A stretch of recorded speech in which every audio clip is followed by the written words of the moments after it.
કૃષ્ણના વિયોગમાં આખો દિવસ કોઈએ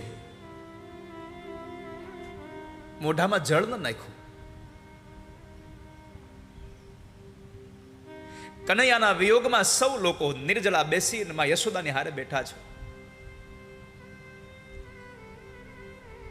સાંજ પડી તો એક ગોપીએ કહ્યું કે માં, બતાવ ને તારા ઘરના દીવડા ક્યાં પડ્યા છે,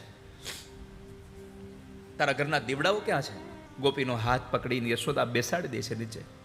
ગોપી બેસી જા, આ દીવડાઓ નહીં પ્રગટે. આંખોમાંથી અશ્રુની ધારા સાથે યશોદા બોલ્યા છે, ગોપી તને ખબર છે હું સાંજે ઘરમાં આટલા બધા દીવડા શું કામ પ્રગટાવતી હતી? સવારનો સૂરજ ઉગે અને મારો કનૈયો વાછડાઓને ગાયોને લઈ અને જંગલમાં વયો જાય. આખો દિવસ મારા કનૈયાનું મેં મોઢું ન જોયું હોય. સાંજે અંધારું થાય પછી કનૈયો આવતો ને એટલે મારા કનૈયાના મનોહર મુખને જોવા હું દીવડા પ્રગટાવતી. પણ આ દીવડો પ્રગટાવું તો કોનું મોઢું જોઈશ? કનૈયો તો જતો રહ્યો છે,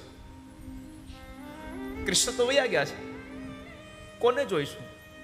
આટલું કહીને પાછી યશોદા રડી પડી.